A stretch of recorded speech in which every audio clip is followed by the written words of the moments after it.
Vamos a continuar entonces. Permítame dar si estoy compartiendo el video.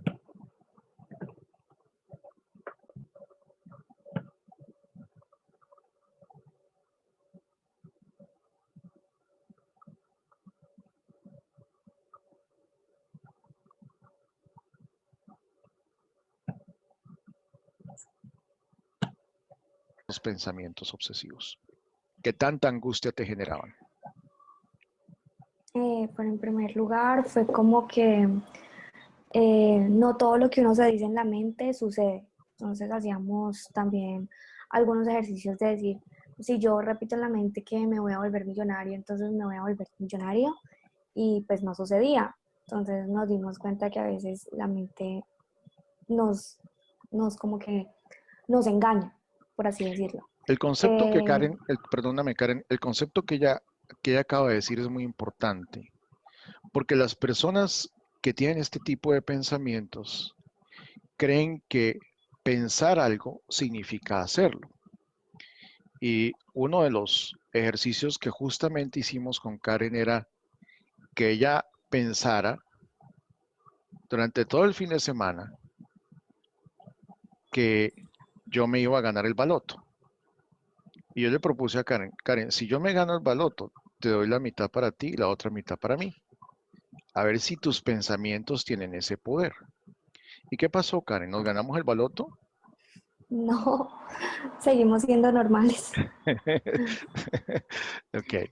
¿Y qué te mostró qué te mostró eso es muy importante señalar que también hay que poner un poco de humor en la terapia, porque a veces estos procesos se hacen muy dolorosos y muy angustiantes para la persona. Entonces, un poco de humor creo que ha ayudado, ¿verdad, Karen?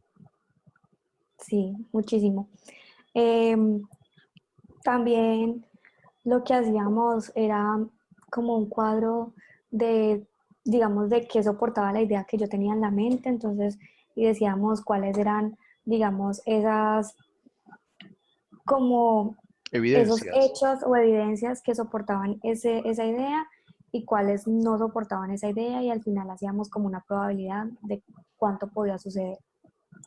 Vale la pena señalar que todos los seres humanos tenemos pensamientos intrusos, es decir, pensamientos que son discordantes con nuestra manera de pensar y de actuar.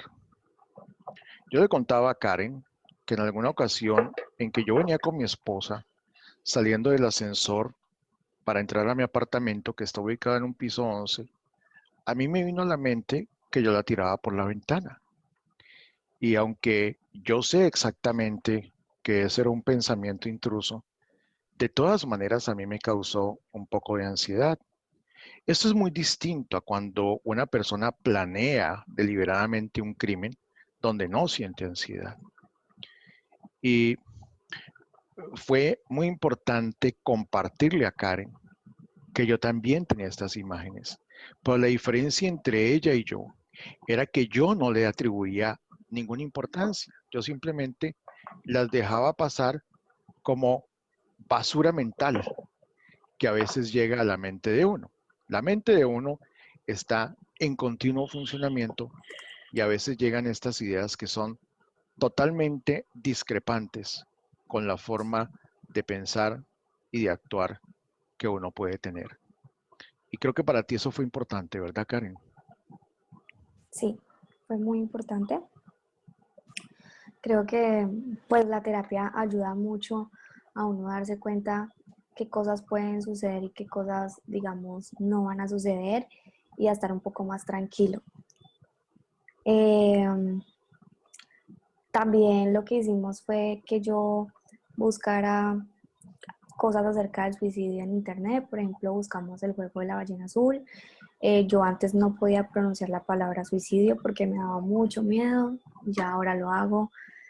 Eh, Tampoco podía leer noticias sobre gente que se suicidara porque, no sé, entraba como en pánico y creo que como que eso me iba a dar ideas o algo así. Y también hicimos como que yo cerraba los ojos, el doctor repetía un oso blanco y yo me tenía que imaginar cualquier otra cosa menos un oso blanco, pero al final uno se imaginaba el oso blanco. No sé cómo se llama esto, pero uno se imagina. A ver, Karen ha explicado varias técnicas que utilizamos durante la terapia. La más importante era que ella pudiera confrontar ese temor que ella tenía. Un aspecto fundamental en todos los problemas de ansiedad es que las personas evitan tener contacto con aquella situación que le produce ansiedad. Al hacer esto, la ansiedad se fortalece porque la persona no tiene la oportunidad de darse cuenta si en realidad eso que temen va a ocurrir. Entonces, con Karen comenzamos a hacer una serie de ejercicios donde ella se exponía a diferentes temas que giraban alrededor del suicidio.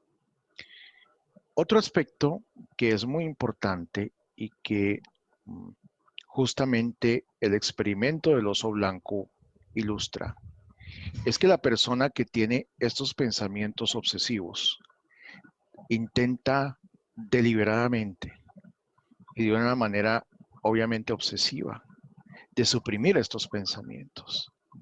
Y entre más tú suprimas un pensamiento, ese pensamiento aparece con más fuerza. Entonces yo le dije a Karen que se imaginara un oso azul, o oso blanco, perdón, y que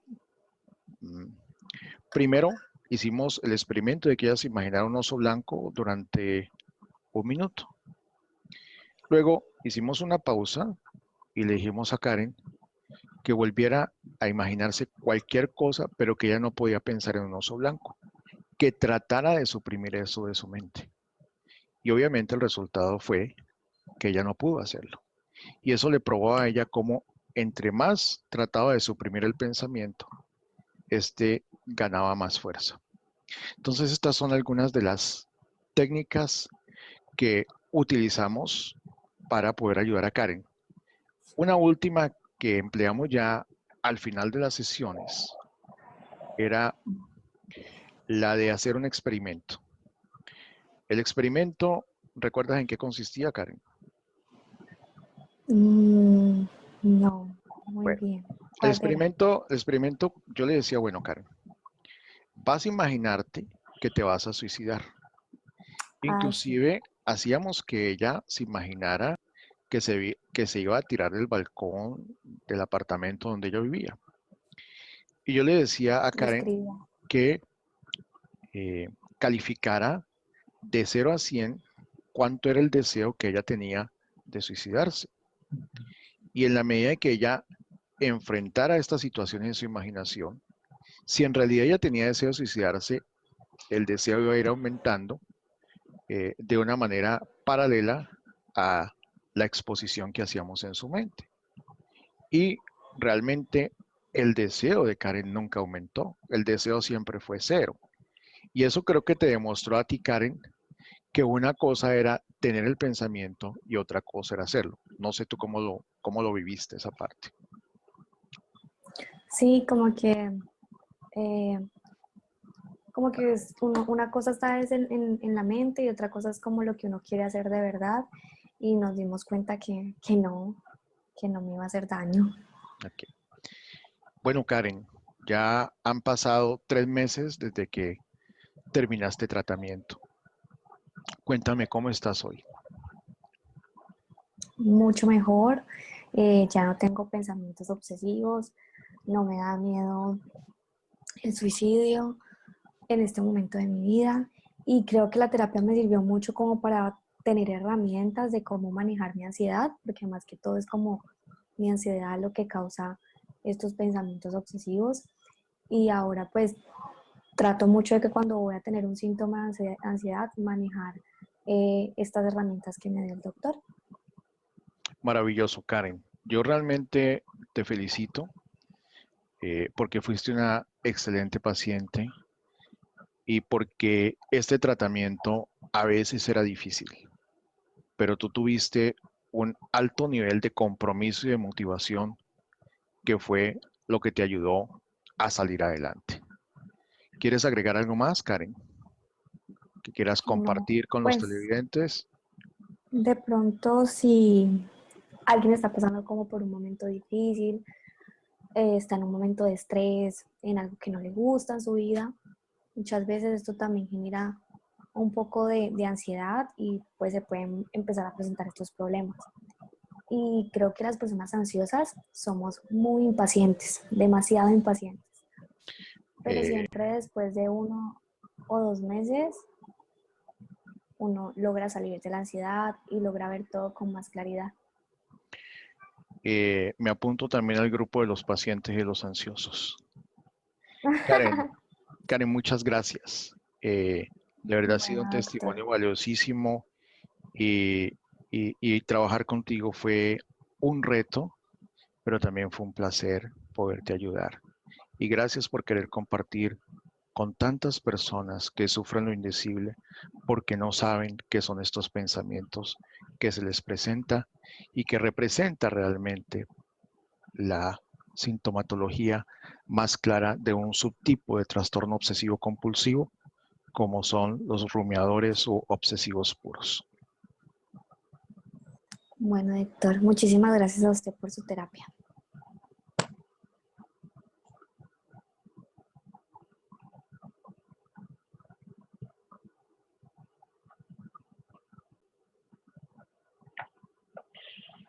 Bien, muchachos, entonces, algún concepto que tengan, alguna opinión, alguna inquietud que tengan, por favor, díganla.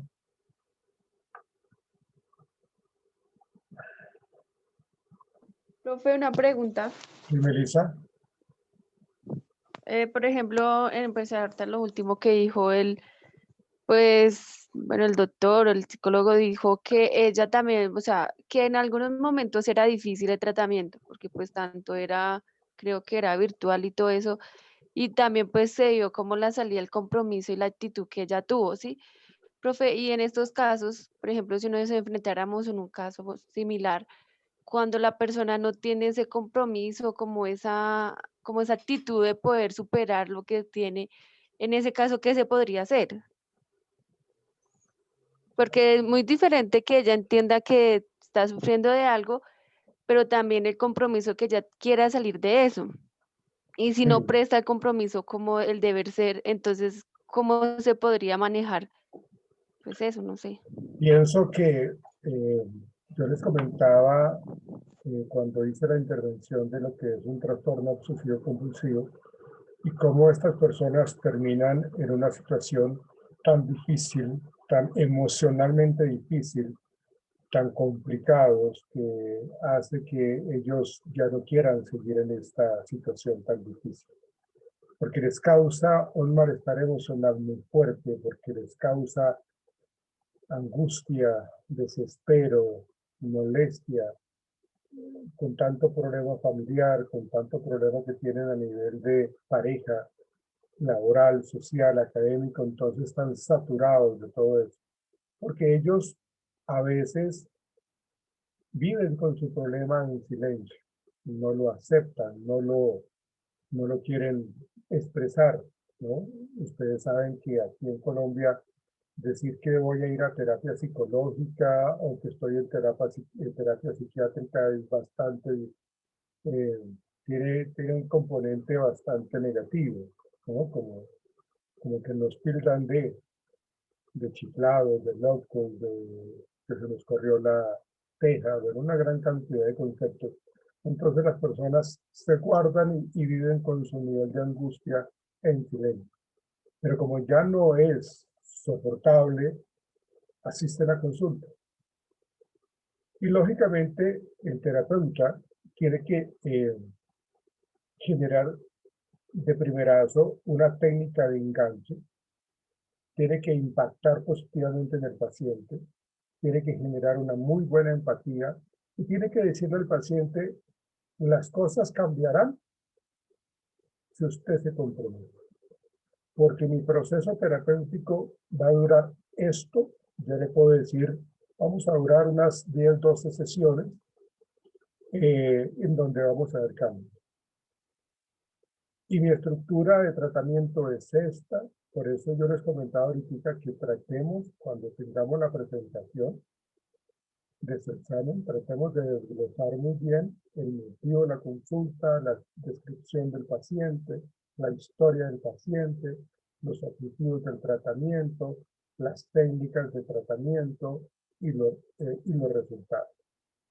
Si yo le muestro al paciente una organización, una estructura terapéutica, el paciente seguramente va a continuar en el tratamiento. Si yo le muestro al paciente algo totalmente sin pies ni cabeza, que no tiene ni principio ni fin, y no tengo empatía con él, pues seguramente ninguno va a lograr conectar. Por eso una de las cosas importantes que uno debe tener es hacer una muy buena empatía, ¿sí? Hacer uso de esa técnica de enganche. Enganche es, en cierta manera, como atrapar, entre comillas, atrapar al paciente para que se comprometa con el tratamiento. Pero ellos vienen con toda la motivación, ellos vienen con todo el deseo, ellos vienen con toda la intención de cambiar. Entonces yo tengo que agarrarme de ahí para poderlos ayudar. De no ser así, pues entonces no estaríamos haciendo las cosas bien. Pero ellos son los que no se van a querer ir, ellos son los que se van a comprometer, porque cuando llegan a consulta es porque ya han pasado un buen tiempo con altos niveles de angustia, altos niveles de depresión, de ansiedad, de llanto, de trastornos del sueño, una gran cantidad de cosas. Entonces seguramente sí se van a comprometer. Y depende de uno, como te digo, como les digo, depende de uno que realmente les muestre ese tratamiento que tiene un orden y que está bien estructurado y que vamos a ver los cambios. Por eso cuando se habla, o sea, se empezó a hablar de este caso, se habla del pre-tratamiento, el tratamiento en sí y el post-tratamiento. Porque hay que irle mostrando al paciente todos los avances que él ha tenido, que ella ha tenido, y eso lo motiva. Esos cambios y que él mismo los pueda percibir y autorreconocer, pues eso mantiene la motivación en el paciente de una manera abismal. Eso pensaría yo con respecto a la pregunta que tú haces. Listo, profe, muchísimas gracias. ¿Cómo, profe? Perdón, ¿cómo podría por favor repetirlo? ¿Qué? ¿Repetir qué? La última parte, que reconocer al paciente. ¿Cómo? Que no lo entendí esa última parte, profe. No lo Bueno, escuché bien. dije tantas cosas Que hacerle reconocer, que hacerle, o sea, por ejemplo, cada vez que están en las terapias o cada vez que se encuentra el psicólogo con el paciente, hay que dejarle ver al paciente, o sea, cómo él ha evolucionado. ok. Y así mismo, o sea, lo que le está diciendo es eso. Sí, ok. Entonces, así mismo para que ellos se vayan motivando que realmente hay un cambio, hay una orientación y ellos vayan reconociendo eso. Sí, es que Gracias, señorita Melissa. claro, porque De nada, señorito Nicolás.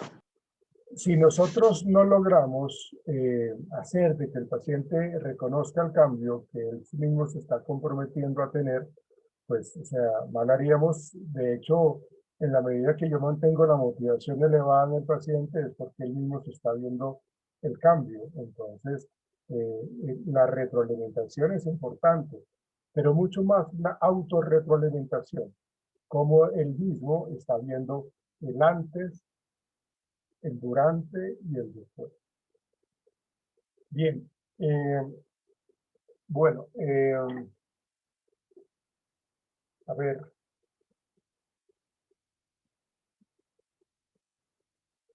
Luisa Fernanda Hoyos, ¿está?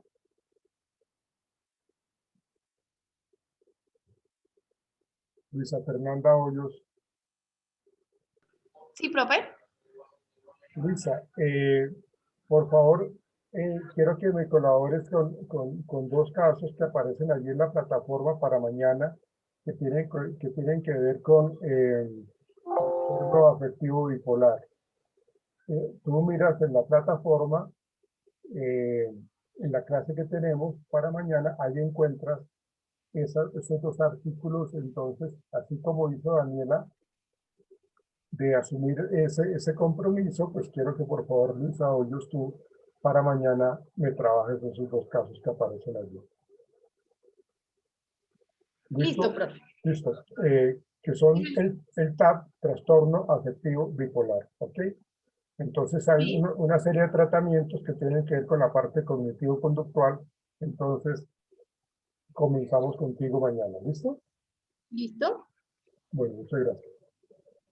Te sugiero, por favor, Luisa, de que tengas como esta estructura, que nos, fíjate en el caso, léete el caso que aparece allí, o los casos que aparecen en la plataforma, y te vas a dar cuenta que ahí aparece la historia del problema, la descripción del paciente, la manera como se recoge la información, los objetivos del tratamiento. Ahí está muy bien. Síguete a eso, por favor, síguete a eso, y eso te va a dar muchas luces de cómo tienes que trabajarlo, y vas a fluir de una manera muy chévere en la exposición del caso. Entonces yo te sugiero que mires esos casos y te vas a dar cuenta de lo que te estoy diciendo. Bueno, listo. Ok. Listo, profe. Gracias, Luisa. No sé si hay alguna pregunta. Profe, yo tengo una pregunta, pero no es pues respecto a lo que estaba diciendo mi compañera, sino que existe algún como curso o especialización donde uno puede obtener la capacidad, digamos, de crear o inventar una técnica para poder tratar a estas personas con condición de del TOC. Pues tú estás haciendo la carrera en psicología, y depende mucho de ti, de tu inquietud, de cómo quieras abordar y cómo generar de pronto posibles tratamientos que de pronto ayuden a las personas, y no solamente para el TOC, sino para muchas cosas. Seguramente hay diplomados, hay seminarios, hay talleres, hay una gran cantidad de, de información que le venden a uno, como a manera de capacitación y actualización para uno realizar una serie de tratamientos. Pero pues hay muchas cosas que simplemente es investigar y trabajar para eso, ¿no? Y está la curiosidad, ¿no? Está el querer avanzar, el querer conocer más, y pensar, pues, cómo yo le voy a ayudar a los pacientes, y qué tipo de técnicas, qué tipo de terapias de pronto se hablan ahorita con respecto, por ejemplo, a la tercera generación, el mindfulness, que es de la conciencia plena. Entonces, hay que mirar todos esos nuevos procesos terapéuticos que están a la orden del día para poderlos aprender. Acuérdense, por favor, que el PNL no es un proceso terapéutico, que el coaching no es un proceso terapéutico, jamás eso. Esos son pseudociencias, o esos son tratamientos que no tienen una base y un soporte científico. Entonces hay que tener mucho con eso, porque pues si hablamos nosotros de tratamiento, es todo eso que estamos viendo nosotros en el análisis experimental del comportamiento, porque eso es lo que nos dice, hay unas bases teóricas, hay unas investigaciones teóricas que nos dicen por aquí nos podemos ir, y con estas herramientas podemos ayudarle a los pacientes. ¿Listo, Brenda? Listo, sí, perfecto, muchas gracias. Listo, muchachos. Entonces, nos veremos mañana, eh, para pues, la última semana de clase. Y bueno, que pasen una feliz noche y descansen, y mañana nos hablamos. Gracias, Gracias, profe. profe. profe. Buenas noches. Gracias, profe. Gracias, Feliz profe. noche. Feliz noche. Igual, chao, que estén muy bien. Hasta luego.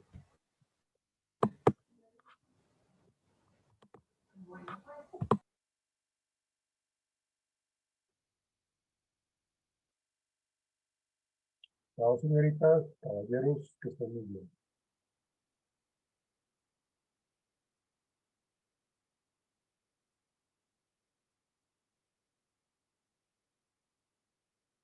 Chao, Andrea, Nicolás, Carol.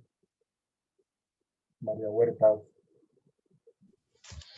Hasta mañana, profe, gracias. Chao, Andrea, que te vaya muy bien. Que descanses.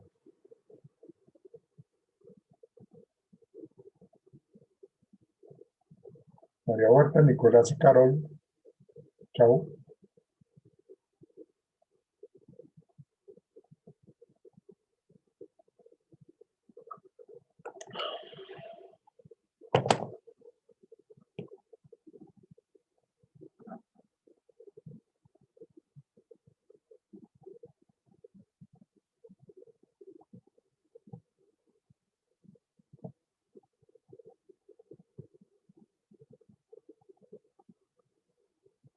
Nicolás, Carol, María, como que no están en la plataforma porque ni saben que terminamos clase.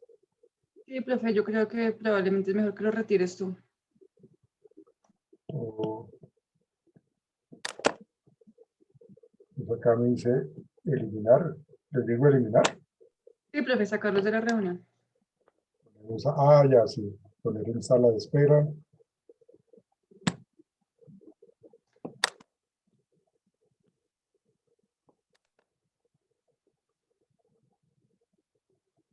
Listo. Ah, y Listo. a mí también me toca colocarme en sala de espera. ¿Por qué? Que aquí está Javier Enrique Guardián Sánchez y ahí aparece ya la acción, que entonces me toca decirle que no esté más ahí. Bien. Bien, adiós. Bueno, centrémonos por favor, Meggy, en lo siguiente. Tú tienes ahí el listado permítame, voy a retirarme del celular porque necesito ver Dale, profe, no te preocupes. y quedamos sin cámara. Chao, cuídate, ya nos vemos. Ya le dije a Javier, a Galaxy que no siga más. Que nos deje Listo, salir. profe. Y me das, profe, la opción de poder compartir pantalla, por favor. Yo sé cómo para qué, ok. ¿Ah? ¿Y por qué quieres compartir pantalla? Para de pronto mostrarte la lista o llenar algo, no sé, de pronto No. que te... No. No, porque aquí yo tengo, por eso me retiré para ver la lista que tú me enviaste. ¿Sí? Ah, listo, bien. Más bien tú toma nota, por favor, de lo que yo te voy a leer. Y ahorita te paso los casos que cada uno tiene que trabajar. ¿Ok? Bien, Bueno, sí, sí. entonces, Brenda Villarraga, Rojas y Nora Mayerly van a Sí, trabajar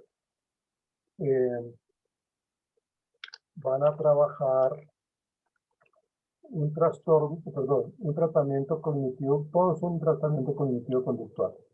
tratamiento, Cognitivo-conductual de un caso de trastorno de erección adquirido. cognitivo-conductual, De un caso de trastorno de erección adquirido. erección, Erección, sí, sí, es un trastorno sexual. erección Adquirido. adquirida, listo. Entonces, Brenda Villarraga con obra tratamiento cognitivo conductual de un caso de erección adquirido. De trastorno de erección adquirido. De Trastorno de erección adquirido. trastorno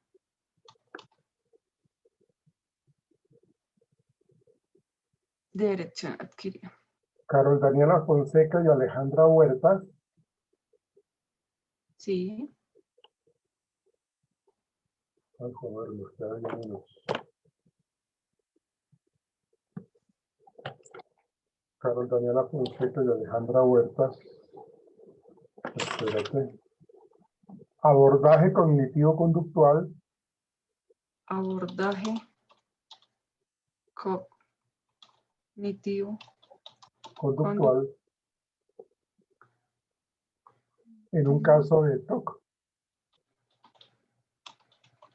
en un caso de qué, profe? De TOC. TOC, TOC. TOC. ¿cómo se TOC, listo. En embarazo. En embarazo. Sí. Entonces te confirmo, abordaje cognitivo conductual en un caso de TOC de embarazo. En embarazo. En embarazo.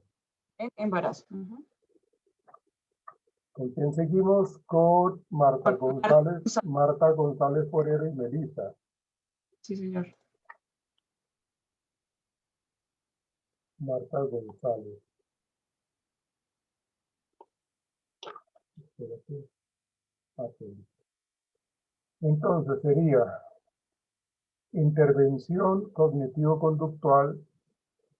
Intervención. Pero te digo que todas son intervención cognitivo-conductual o tratamiento cognitivo-conductual. Todos. Intervención cognitivo-conductual en un caso de confusión emocional. Conductual. ¿Caso de qué? En un caso de confusión emocional Confusión emocional y bajo control de ira. y bajo control De ira. ira. Es ¿Ok? intervención cognitivo-conductual, caso de confusión emocional bajo control ira. Control de ira. Y bajo control de ira. ¿Ok? Listo. Luego seguimos. ¿En qué íbamos? Marta González. Seguimos con el grupo de Liani Lizeth Gómez y Michelle Valencia. Ok, el anterior era Marta González, ¿verdad? Marta González con Melissa, sí, señor. Ok, entonces Liane Lizeth Gómez y Michelle Valencia. Tratamiento cognitivo-conductual en un caso de trastorno dismórfico corporal. ¿Trastorno qué, profe? Dismórfico corporal. Dismórfico corporal. Listo. Luego Sigue seguimos con Ligia del Carmen, Carmen y Harvey Gutiérrez. Sí. Intervención cognitivo-conductual en un caso de neuralgia atípica. Neuralgia atípica. Neuralgia. Neuralgia atípica. Atípica. Listo. Luego seguimos con Miguel Fernando Hernández y Julie Tatiana León. Sí. Intervención cognitivo-conductual en un caso de trastorno depresivo Trastorno depresivo. debido a traumatismo. Debido a Traumatismo un traumatismo. de estructuras múltiples de rodilla. ¿De estructura múltiples de rodillas? Sí. Estructuras múltiples de rodilla. Te confirmo. Trastorno depresivo debido a traumatismo de estructura múltiples de rodillas. De estructuras múltiples de rodilla. Ah, de rodilla. Sí, de estructuras múltiples de rodilla. Múltiples de rodilla. Listo. Bien, esa es Miguel Fernando. Ahora vamos con Andri Cómbita y Virla Mosquera. Señor. Tratamiento cognitivo-conductual en un caso de adicción a Internet y videojuegos. Adicción. A Internet y videojuegos. Internet y videojuegos. Entonces, Juanca, adicción a Internet y videojuegos. Les tocó sí, a correcto. ellos. Adicción a Internet y videojuegos. Juan Camilo Lote y Yolima Manrique. Sí. Tratamiento psicológico en un caso de trastorno alimentario.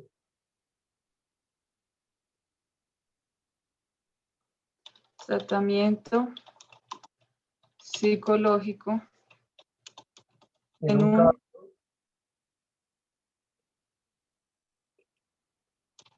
caso de trastorno alimentario. De trastorno alimentario. Listo, entonces tratamiento psicológico en un caso de trastorno alimentario. Ok, eso es para quién te dije, Juan Camilo Lote y Yolima Manrique, ¿cierto? Pues Sí. yo tengo aquí, que ese le queda, espero, para Meli y para Erika, que están en el número 9. ¿El 8 quién era? El 11 es Juan Camilo Lote y Yolima. No, el 8. El 8 es Andri Cómbita y Dirla Mosquera. Ah, Erika Pedraza y tú. Somos el 9, profe. Ah, bueno, entonces ese que te acabo de decir es para ti. ¿No? Sí, el que te acabo de decir, tratamiento listo. psicológico en un caso de trastorno alimentario. Ese es para, no es para mi compañera y para mí. Sí, Sí, para Erika Pedraza y una niña que se llama Meiji. sí, sí, señor. Casi nunca entra a clase, pero bueno, le hice de todos modos. Número Profe, 10, ahí sigue Brian Alejandro Ortiz. Brian Alejandro Ortiz. Ok, Brian Alejandro Ortiz. Eh, intervención cognitivo-conductual en un caso de depresión en una adolescente tardía. Intervención. Cognitivo-conductual Sí. en un caso de depresión Sí. en una adolescente tardía. Adolescencia tardía. En un adolescente, Ah, en una en adolescente tardía. adolescente. Tardía. Entonces, depresión en una adolescente tardía. Sí, correcto. Listo. Intervención cognitivo-conductual, caso para Juan Camilo Lotillo Lima Manrique, ahora sí. Ahora sí, listo. Tratamiento cognitivo-conductual de un caso de trastorno de pánico con agorafobia, Trastorno de de pánico con agorafobia agorafobia. Sí, señor. en un paciente con dolor crónico. En un paciente Con dolor crónico. con dolor crónico. Entonces, intervención cognitivo-conductual, caso trastorno de pánico con agorafobia en un paciente con dolor crónico. Listo, sí, señorita. Luego seguimos con Daniela Torres. Con Daniela Torres, sí, señor. Intervención en un caso de un adolescente con problemas de conducta. Adolescente con Problemas de conducta. problemas de conducta. De conducta. Listo.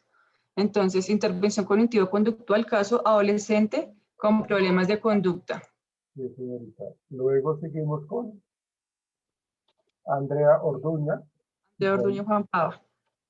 Intervención cognitivo-conductual en el caso escolar, un caso clínico de bullying. Escolar, caso clínico De bullying. de bullying. Listo. Paula Daniela. Paula Daniela y Raimer Runar Reyes. Tratamiento cognitivo-conductual de una persona con trastorno de ansiedad. Persona con trastorno de Ansiedad. ansiedad. Ya nos conectamos nuevamente, Nelly. ¿Listo? Bueno, sí, señor. Listo. Sí, señor.